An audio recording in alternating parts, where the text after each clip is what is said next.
Welcome to CBT News with Bridget Fitzpatrick. Good morning, everyone. Welcome back to CBT News, your hub for all things retail automotive. I'm Bridget Fitzpatrick, and thanks so much for joining us today. Sonic Automotive is starting to see improvements in its Q3 outlook as it recovers from pandemic lows.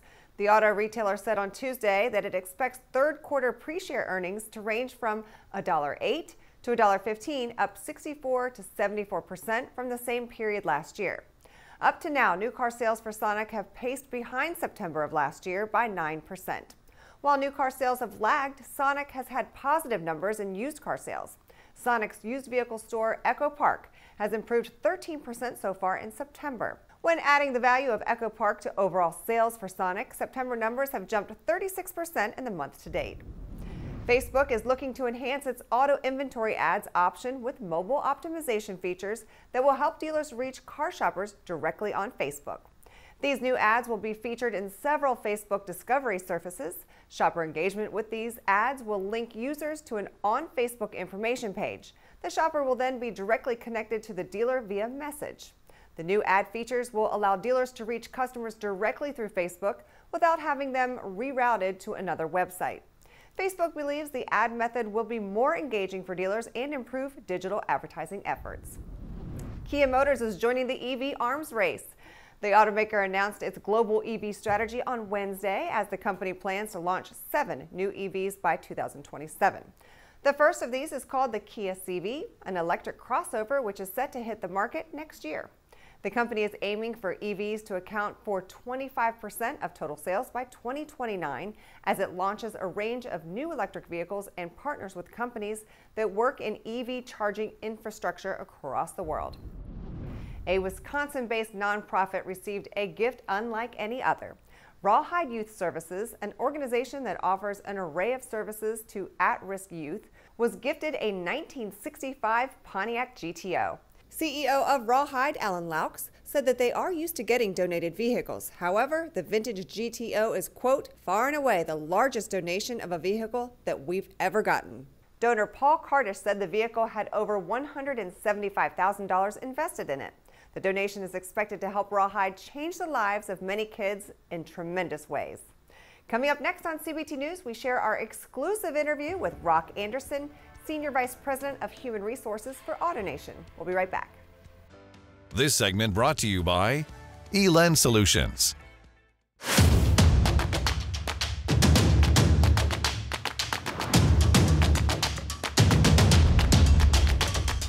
This is CBT News, the voice of the retail automotive industry. Subscribe today.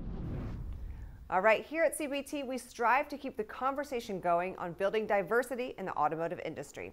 AutoNation, the largest retailer in the country, has had tremendous success hiring and retaining African Americans and other minorities. Rock Anderson, Senior Vice President of Human Resources for AutoNation, joined us to talk about the recruitment of minorities and building diversity. Take a look. So, AutoNation has had a great reputation for attracting and retaining women, blacks, other minorities. Share with us how you go about recruiting minorities there at AutoNation. Well, as you know, I usually like to call diversity recruiting kind of an art and a science. Yeah. And when I say art and science, really looking at the skills that are going to be needed and making sure you have the right relationship and partnerships as we go forward.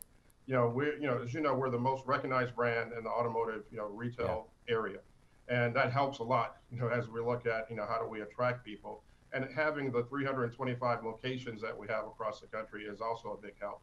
So there are many opportunities to scale and the scope that's out there. So we really try to take advantage of that as we go.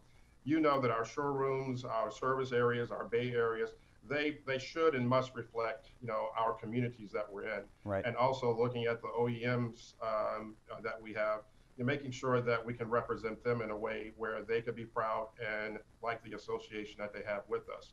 So when you talk about the science piece and what we do with that, we really look at multiple partnerships that we have with people going across the U.S. With that partnership, really looking at it from the standpoint of where we're posting our jobs, the relationships we have. I'll give you a couple of examples. So we have a partnership with the Professional Diversity Network.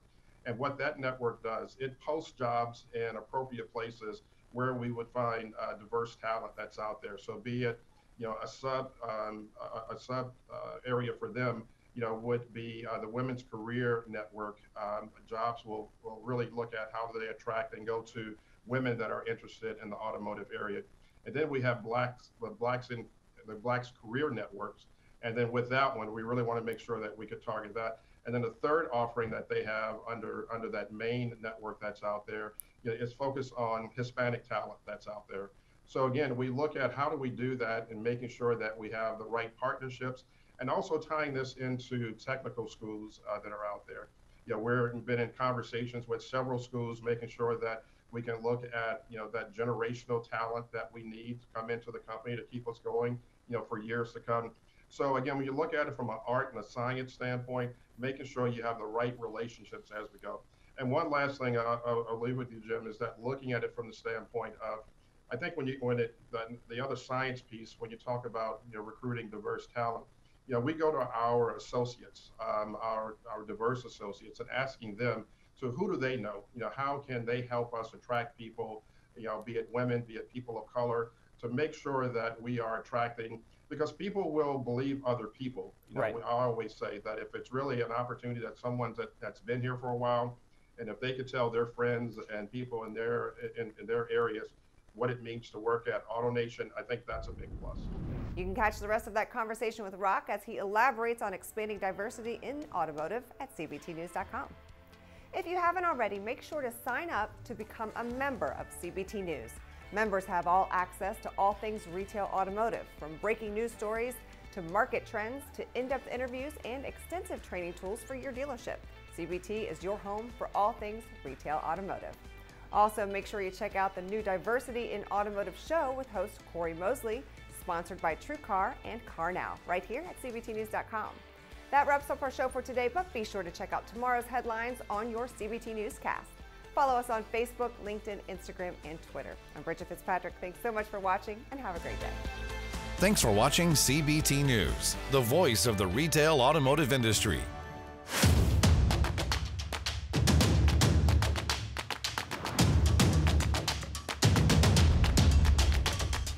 This is CBT News, the voice of the retail automotive industry.